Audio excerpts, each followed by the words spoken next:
How could anyone survive in a log cabin when it was -40 outside, and the only source of heat was an open hearth or a primitive stove? We were taught from childhood that the pioneers of the Wild West built sturdy log houses, but the reality was much more complicated and colder. A typical log cabin was not a fortress, but a sieve, blown through by all the winds of the Great Plains. Inside such dwellings, the air was freezing, and frost covered even the interior walls. Smoke from the hearth often had no way out and filled the room, causing people to cough and cry. But it was simply impossible to leave the shelter of a fur or blanket. The cold would kill you in minutes. Therefore, the pioneers were forced to show incredible ingenuity. Their real secret to survival was not the thickness of the logs, but a complex, almost forgotten technology of multi-layer insulation. It was a 5-component system, where each layer performed its own critical task. They used everything at hand, earth, plants, old rags, animal fur, to create a cocoon capable of withstanding Arctic blizzards. Watch the video to the end to find out how this 5-layer barrier worked, why its elements could not be replaced with local materials, and what the real results of the survival test were during the first, most terrible winter, when every night could be the last and every morning was a real miracle.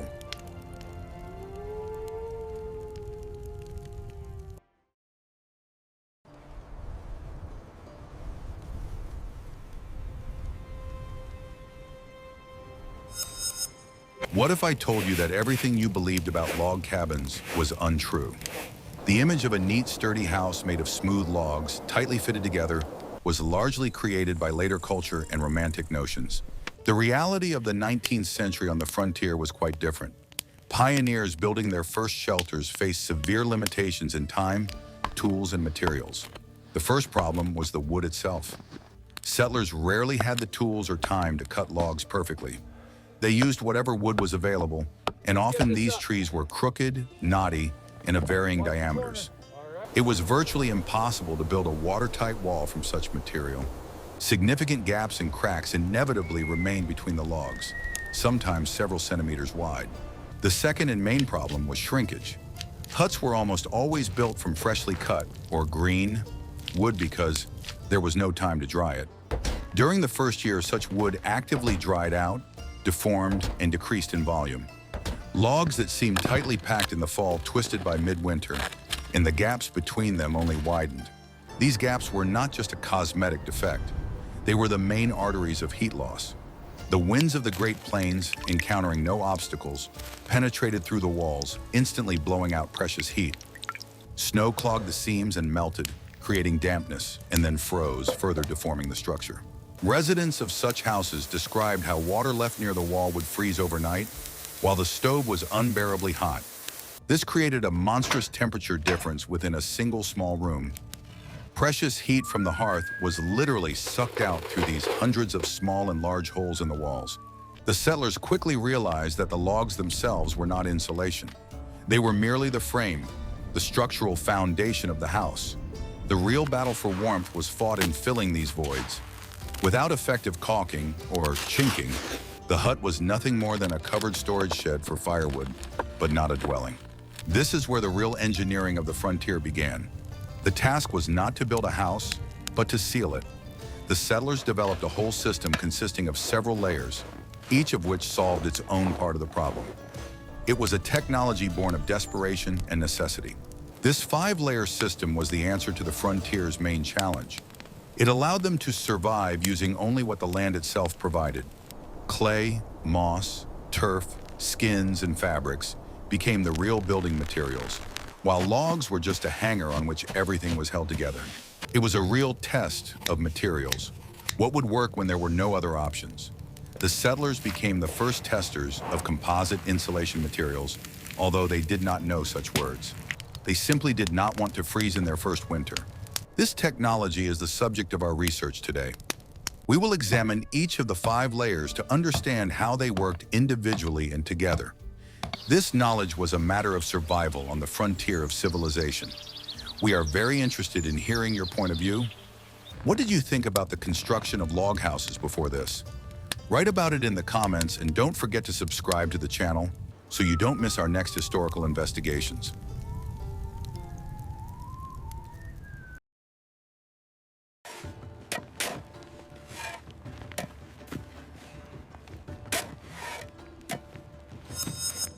I will reveal the first secret of true frontier insulation. Once the log frame was ready, the dirtiest but most important work began. The first and main layer of protection was clay.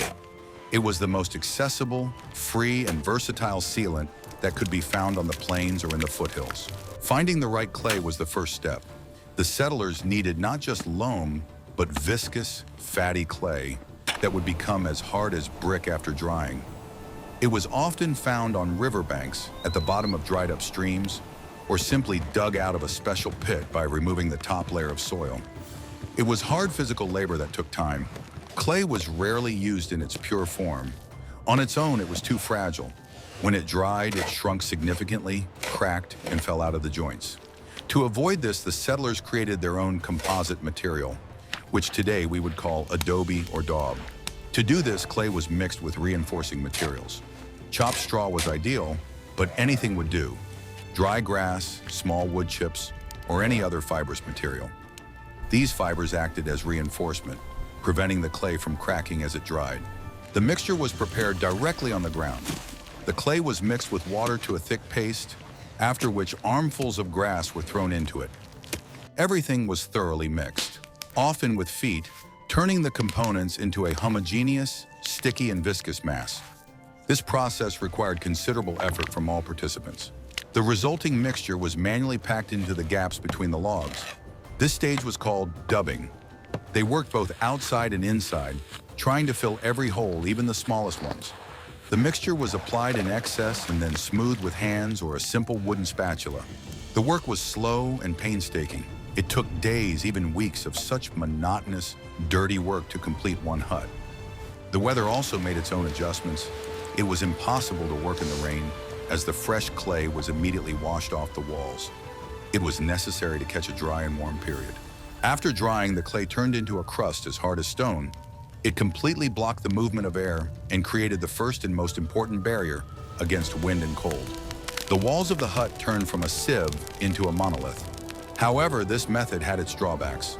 Even reinforced clay remained vulnerable to water. Heavy slanting rain could gradually wash away the outer layer. In addition, as the logs continued to shrink, thin cracks could still appear in the clay joints. This layer required constant care and repair. Settlers had to inspect their homes every fall and reapply clay to joints where it had crumbled or cracked. This was as much a mandatory task as gathering firewood. Clay was an effective but not permanent solution. It was only the first layer in a complex system. What was the real effectiveness of this method in numbers? Clay was an inorganic barrier, but what if I told you that the next layer used with it was literally alive?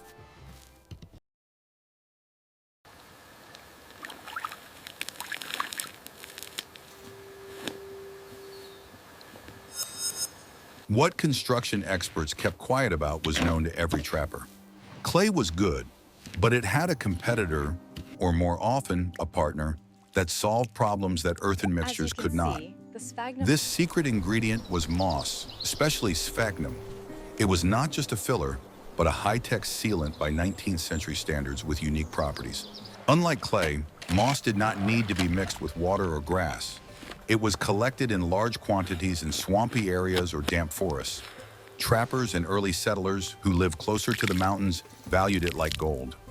Moss was light, easy to transport, and ready to use immediately after collection, although it was often slightly dried. The main property of sphagnum moss that made it invaluable was its hygroscopicity and elasticity. Moss could absorb a huge amount of moisture, many times its own weight. But more important was how it behaved in the joints. It remained resilient and elastic, compensating for the seasonal movements of the logs. When the logs dried out and the gap widened, the compressed moss expanded slightly, continuing to fill the void.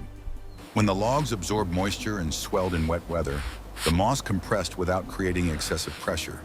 It worked like a living, breathing gasket, constantly adapting to the condition of the wall. Moss and clay were often used together in a two-step process. First, deep gaps were tightly caulked with dry moss, packed in with wooden spatulas. The moss created an elastic and breathable base. On top of the moss, level with the logs, a layer of clay mixture was applied, which created a solid, windproof outer layer.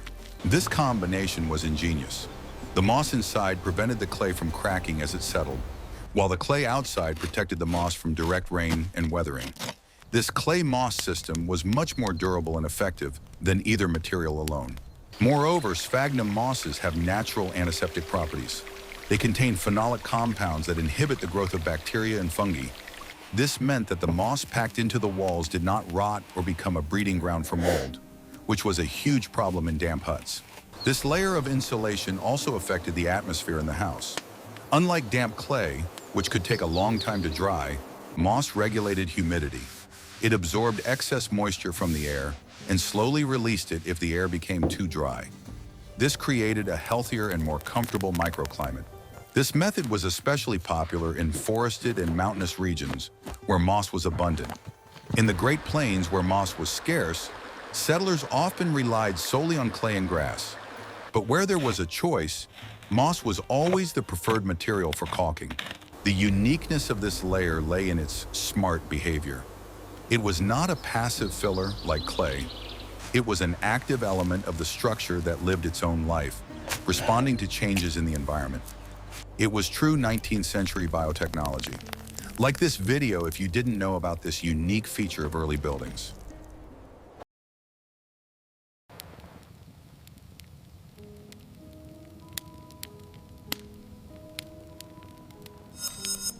Are you ready for the shocking truth about roofs in the Wild West?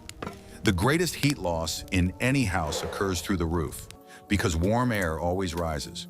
Settlers on the frontier faced this problem head-on. Their primitive roofs made of boards or shingles were a real sieve for heat. The solution they found was radical. They covered their houses with earth. This third layer of insulation, turf, was key to survival on the Great Plains, where there were almost no trees. But even in wooded areas, it was often used for insulation. The concept of a soil roof, or soddy, was not just a choice, but a necessity. Sod was everywhere. It was free, and it had phenomenal insulating properties. Sod itself is the top layer of soil, tightly bound by grass roots. Settlers cut it with special plows or manually with shovels into layers similar to bricks. These sod bricks were strong, dense, and heavy. They were carefully dried before being laid on the roof. The roof structure had to be very strong to withstand the enormous weight of wet earth. First, thick rafters were laid, and then a dense decking of boards if available. If there were no boards, a layer of willow rods was used, and on top of it, any waterproofing that could be found. Tarred canvas, leftover sailcloth from a wagon, or even tanned hides could serve as waterproofing. This layer was critically important, as the main problem with turf roofs was leaks. It was necessary at all costs to prevent water from penetrating inside the house. Several layers of turf were laid on top of the waterproofing. They were often laid in a checkerboard pattern, like brickwork, so that the joints overlapped. The first layer was laid with the roots facing up so that it would adhere more tightly to the decking, and the second layer was laid with the roots facing down and the grass facing out. Such a roof was a living system. The grass on it often continued to grow, further strengthening the layers with its roots and creating a dense, water-repellent carpet. In summer, such a roof kept the house cool, protecting it from the scorching sun. But its main advantage was in winter. A thick layer of earth and then a layer of snow that settled on top of it created an incredibly effective thermal barrier. The heat from the stove, rising upwards, hit this massive earth shield and remained inside. In addition to thermal insulation, turf roofs had another important advantage: fire safety.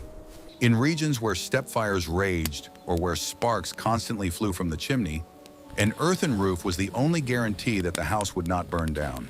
Of course, such a roof had its drawbacks. It was incredibly heavy, required constant waterproofing repairs, and sometimes leaked during heavy rains. But compared to the icy drafts from a wooden roof, these were acceptable inconveniences. How comfortable do you think it was to live under such a vegetable garden? In the next chapter, we'll go inside and see how they coped with the cold coming from the walls themselves.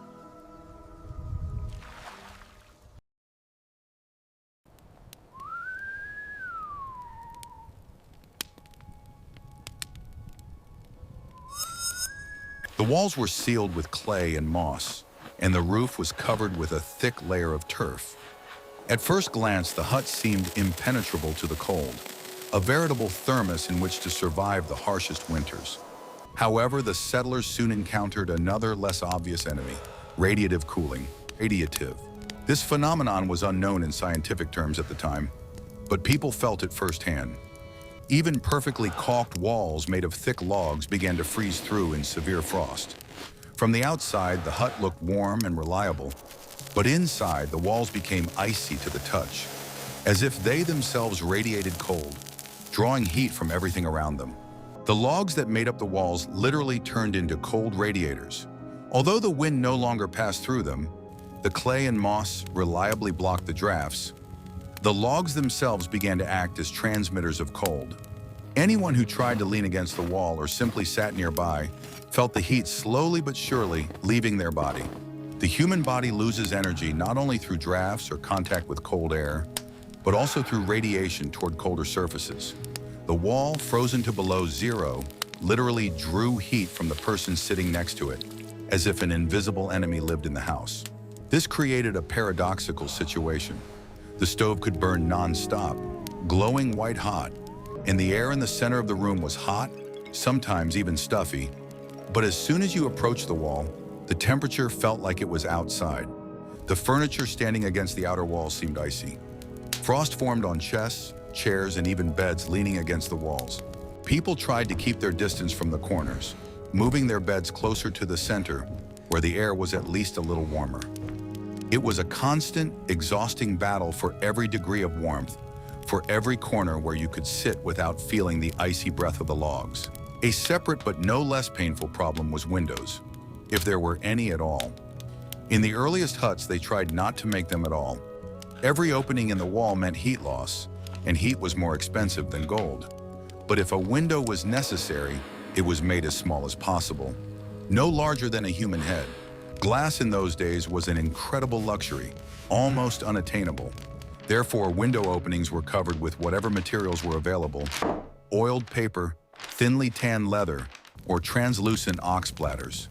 These simple substitutes for glass let in a little light, but were otherwise almost useless. They tore, dried out, and constantly let in cold air.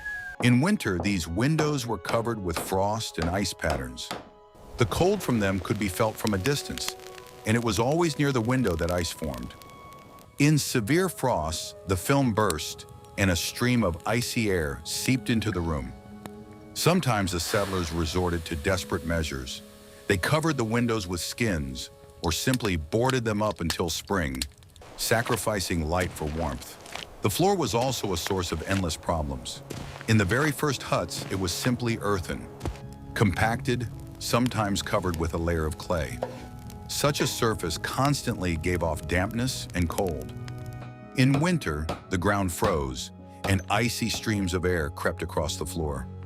It was impossible to sleep on such a surface. People laid down skins, old straw, or turf. But this only helped partially. Moisture from the ground still penetrated the dwelling. Later, wooden floors began to be laid. Rough boards or logs sawn in half, laid directly on the ground or on the simplest joists.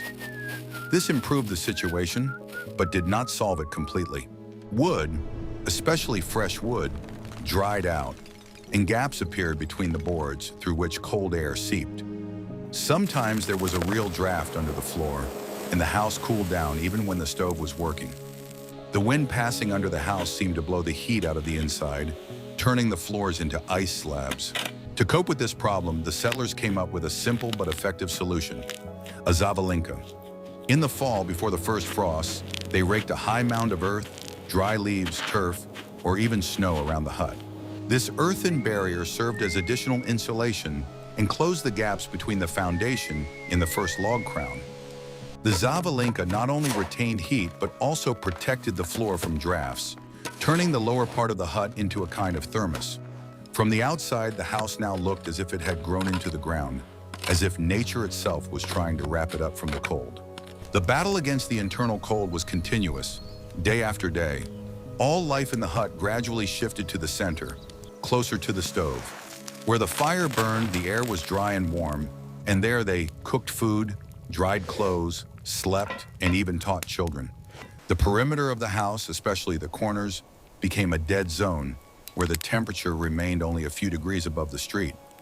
Sometimes even the water in the buckets froze in these places. It gradually became clear that the three outer layers of insulation, clay, moss, and turf, were not enough. Yes, they solved the problem of wind, rain, and heat loss through the roof, but they could not cope with another enemy, the freezing of the walls themselves and the internal radiation of cold. The settlers realized that they needed a new barrier, a new level of protection, not from the cold outside, but from the cold inside their own homes.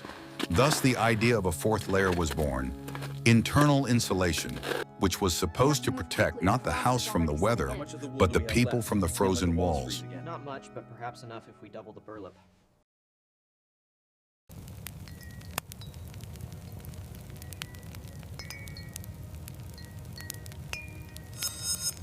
Want to know the secret that turned an icy hut into something resembling a den? When the walls were caulked and the roof was insulated, but the logs still radiated cold, another barrier had to be created. This barrier was the fourth layer of insulation. Animal skins, which were used not as clothing, but as an integral part of the interior. We are used to seeing skins on the floor as rugs, but on the frontier, they had a much more important function. They were hung on the walls. This was not a luxury or decoration, but a vital heat-saving technology. Trappers, mountain people, and Native Americans had known this secret for a long time, and settlers quickly adopted it. Most often, large, thick hides were used for this purpose, primarily bison hides. One such hide could cover a significant portion of a wall. Their thick fur created an air layer that functioned like modern insulation. It stopped the flow of cold radiation from the icy logs. The skins were attached with the fur facing the interior of the room. A person sitting by such a fur wall felt much more comfortable. The wall no longer drew heat from them. The skin took on the temperature of the room, not the logs behind it. This allowed the entire space of the hut to be used, not just the area near the stove. If there were no bison skins, any other skins were used. Deer, moose, bear, whatever could be obtained. They were sewn together to form large sheets and carefully attached to the walls, especially on the north side, the coldest side of the house. This method was especially important for insulating sleeping areas. Beds, if there were any, were almost always placed close to the wall. Sleeping next to an icy log was unbearable.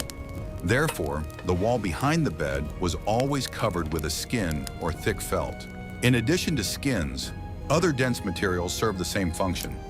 Leftover canvas from wagons, old blankets, burlap, everything was put to use.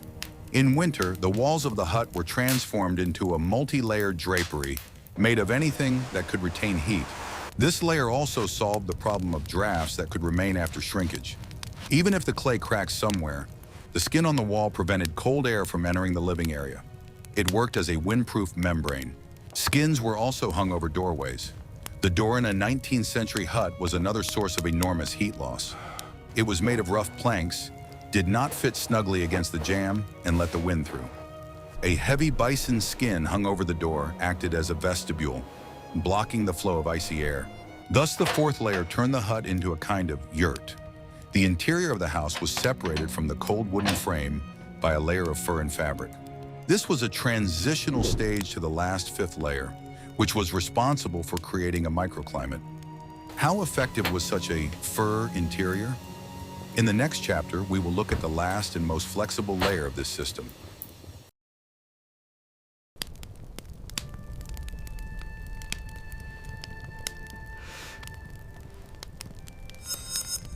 The fifth and final layer of this system was the most flexible and perhaps the most important for everyday comfort. It consisted of textiles, curtains, blankets, bedspreads, and any other fabrics. While the skins insulated the inhabitants from the walls, the textiles allowed them to create local warm zones within the room itself. This was the technology for creating a microclimate. In a pioneer's hut, there was no division into rooms in the modern sense. Often it was one large space where people cooked, ate, slept, and worked. It was impossible and impractical to heat the entire space to a comfortable temperature. It would have taken too much firewood. Instead, the settlers did not heat the entire hut, but only the part where they were at the moment. And the main tool for this was curtains. Partitions were created from any available fabric: burlap, canvas, or old blankets. The most important area to separate was the area around the stove. By hanging a curtain, it was possible to partition off a small study or kitchen. The heat from the stove did not dissipate throughout the cold hut, but concentrated in this small space, making it truly warm. The second most important area was the bed. Sleeping in a room where the temperature dropped to zero was dangerous. Beds were turned into real sleeping tents. They were surrounded on all sides by heavy curtains that prevented the heat accumulated under the blankets from escaping. This was an old European tradition of canopy beds, which on the frontier took on a purely utilitarian rather than decorative meaning. Inside such a fabric cocoon, the temperature could be 10 to 15 degrees higher than in the rest of the room. This allowed people to sleep without the risk of freezing. Textiles were also the first line of defense against drafts from windows and doors. A heavy blanket was often hung over the skin hanging on the door. Thick curtains were hung on tiny windows covered with paper. Any movement of these fabrics immediately signaled where there was a draft. Fabrics were also used on the floor. Any rugs, mats, or even just dry straw covered with burlap helped insulate against the cold floor. This made life on an earthen or plank floor a little more bearable. This fifth layer was dynamic. During the day, the curtains separating the kitchen were drawn, and at night they could be moved to separate the sleeping area. Managing these fabric barriers was part of the daily routine of conserving heat. The entire 5-layer system was now in place. Clay and moss sealed the seams, turf insulated the roof, skins cut off the cold from the walls, and textiles allowed heat to be managed inside, creating local oases of comfort. It was this complex multi-component system that was the real survival technology. It was ugly, labor-intensive, and required constant attention, but it worked. It allowed people to survive winters that seemed designed to stop them.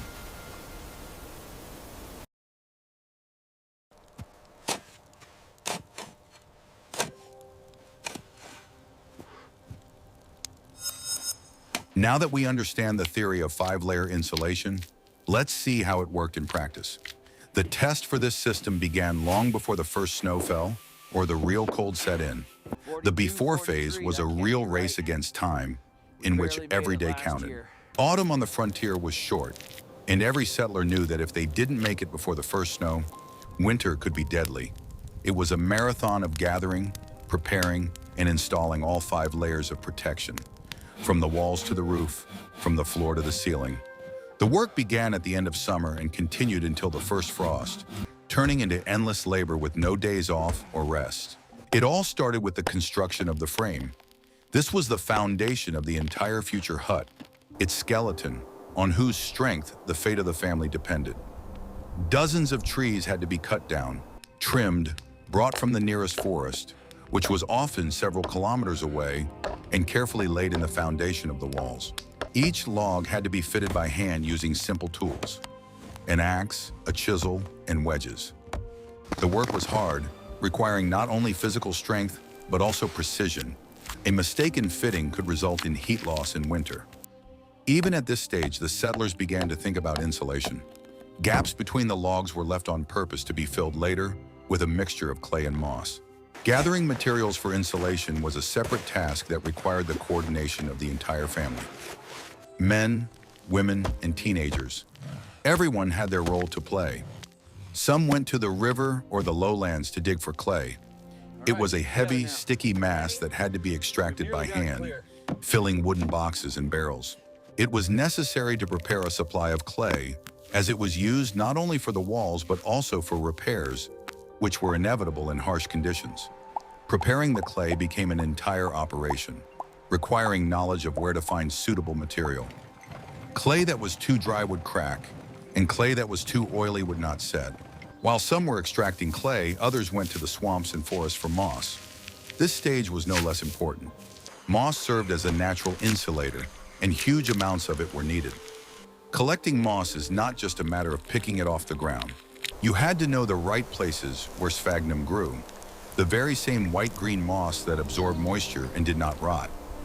Ordinary moss from the forest was useless. It quickly became moldy and lost its properties. Therefore, collecting moss was considered a responsible and skillful task.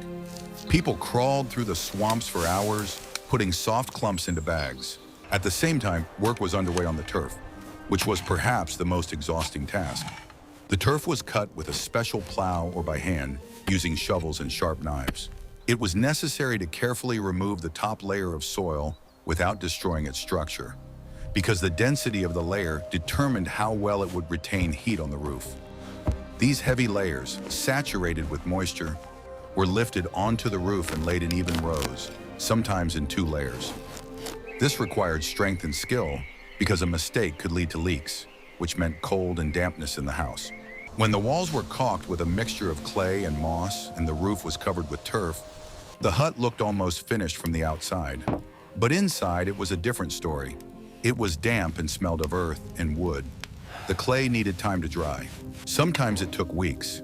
To speed up the process, a small fire was lit inside, not for heating, but to draw moisture out of the walls. The smoke slowly escaped through the roof, saturating everything around it with a special smell. A mixture of earth, smoke, and hope. Meanwhile, the next stage began, gathering the inner layers. Hunters went out to hunt animals, deer, bison, or even bears. The skins obtained at this time were especially valuable. They not only served as clothing, but also became part of the walls. The skins were carefully tanned, dried in the sun or over a fire, and then stretched across the interior walls, creating a soft and durable layer that retained heat and protected against drafts. Each skin brought back from the hunt was seen as a contribution to the common cause, preserving life in winter. Women and teenagers were engaged in textile work. They repaired old blankets, unpicked flour sacks, sewing them into large sheets, and wove rugs from scraps of fabric. Every piece of fabric was put to use. After all, there was nothing superfluous on the frontier. These fabric panels were then hung on the walls and above the beds to retain heat. Sometimes they even created makeshift partitions to heat only part of the room, rather than the entire hut. It was a period of tremendous tension and concentration. The whole family's life was devoted to one goal: to get the shelter ready before the cold weather set in. No one thought about holidays or rest. Any delay could be fatal. Prolonged rains prevented the clay from drying, a broken plow delayed the cutting of sod, and a sudden snowfall could bury all their efforts. People lived in a state of anticipation and constant anxiety. Every evening, they looked at the sky, assessing how much time was left. In the fall, the hut looked like a huge construction site. Piles of clay, bales of moss, stacks of turf, and piles of wood scraps lay around. Barrels of water and tools stood everywhere, and hides were drying. Inside, it smelled of smoke, damp wood, and earth. This smell, a mixture of labor, sweat, and hope, became the smell of life on the frontier. People knew that if they managed to finish the house before winter, they would have a chance to survive. If not, nature would show no mercy. The before phase was a real test not only of skill, but also of character. It was a test of patience, resilience, and family unity. Every layer, every detail, every effort mattered. And this first preparatory stage of the 5-layer system was perhaps the most important, because the main test was not whether the house would withstand the frost, but whether people would manage to build it in time.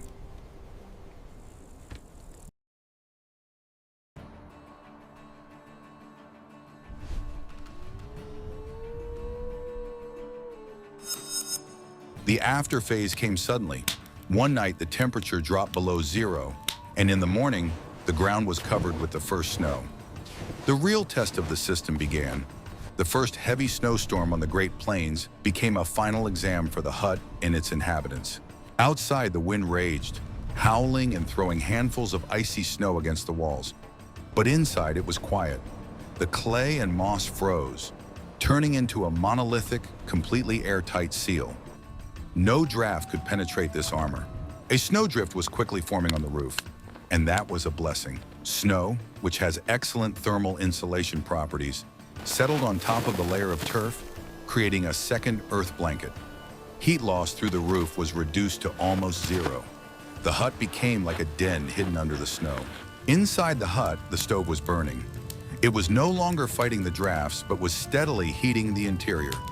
The logs of the walls remained cold to the touch, but that no longer mattered.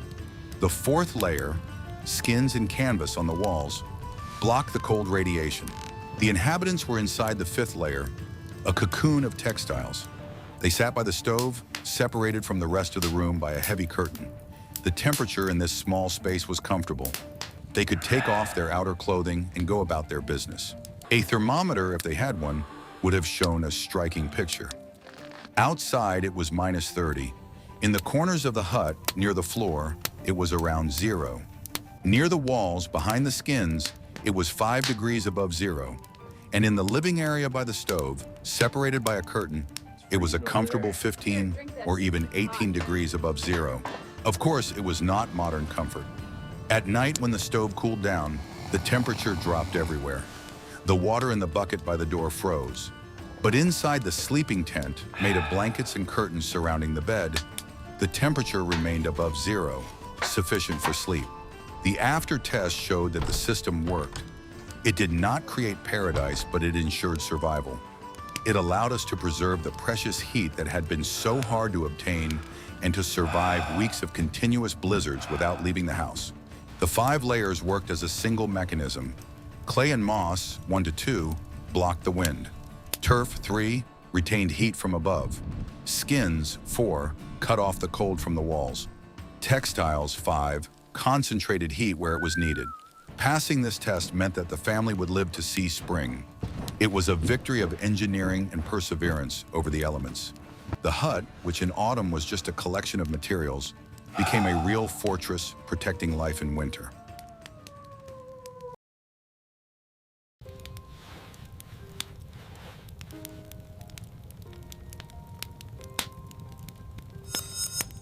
So what was the final verdict on this technology?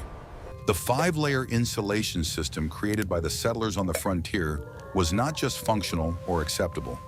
In the context of the 19th century, with almost no industrial infrastructure, endless plains and harsh winters, it was a true triumph of adaptation and engineering ingenuity.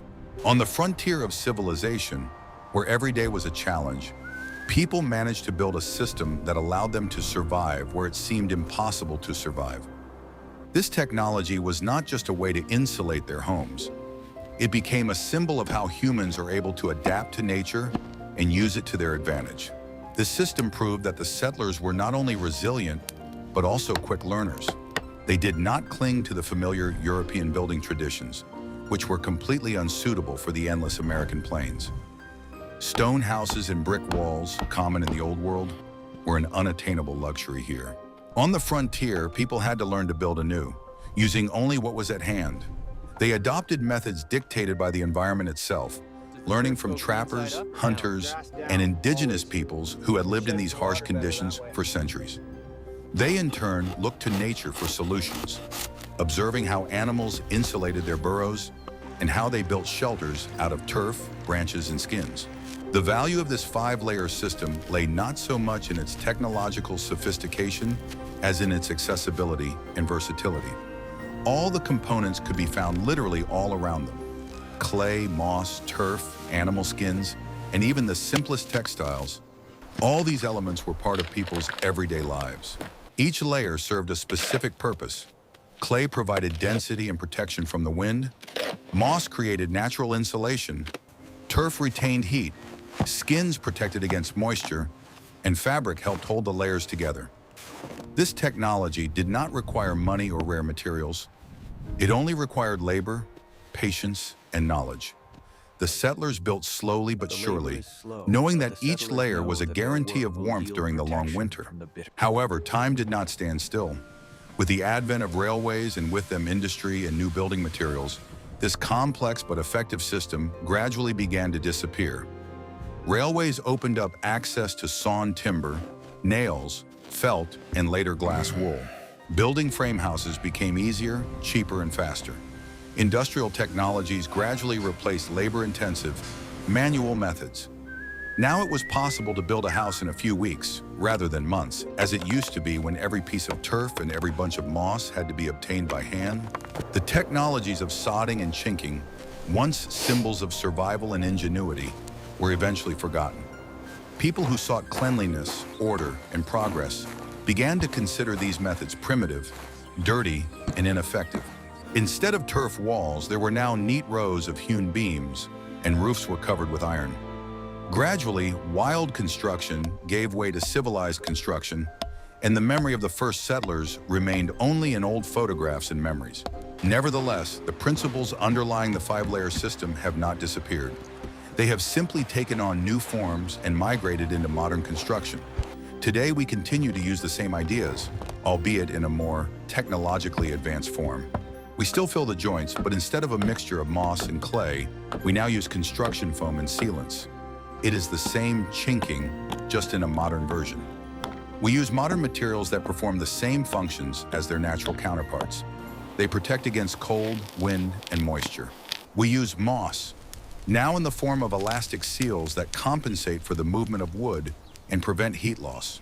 We use turf on the roof, now called a green roof. Modern architects and engineers are returning to this idea, realizing that a layer of vegetation on the roof not only insulates the house perfectly, but also protects it from overheating in summer and overcooling in winter. We use skins on the walls, only now they are layers of insulation and vapor barrier that protect our home from the inside. And modern textiles are no longer coarse fabrics, but a complex smart home system that controls heating and ventilation, zoning heat where it is needed. The legacy of this system is a simple but powerful lesson. Solving complex engineering problems does not always require expensive materials and high technology. Sometimes all you need is observation, an understanding of the physics of the process, and the ability to use what nature already provides. The principles of natural engineering are universal laws that never grow old. The settlers on the frontier did not have university degrees, but their solutions were ingeniously rational because they were based on real conditions rather than theory. Frontier builders did not invent anything new in the scientific sense. They simply took 5 known methods of protection from the cold and combined them into a single system that worked as a single organism. This system was more than the sum of its parts. It combined natural logic, simplicity, and efficiency. It was thanks to this system that thousands of people were able to survive, endure harsh winters, and start a new life in lands that seemed completely uninhabitable. And so the 5-layer insulation system became more than just a page in history. It is a reminder that true innovation is not born in laboratories, but where people come face to face with nature and are forced to find solutions simply to survive.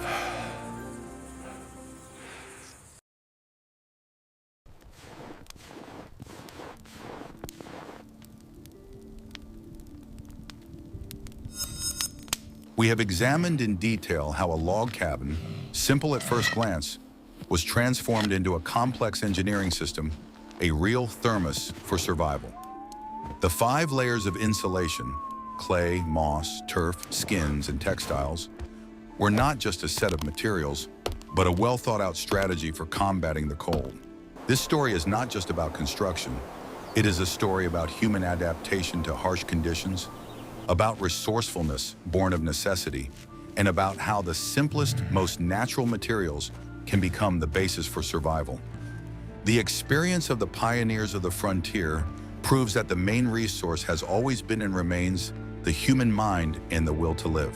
What other aspects of life and survival on the American frontier would you like to see in our next episode? Perhaps you are interested in methods of obtaining water, ways of preserving food, or the peculiarities of building temporary shelters? Suggest your topics in the comments, and don't forget to subscribe to our channel so you don't miss out on new immersions into the exciting and harsh history of the Wild West. It smells wonderful, doesn't it?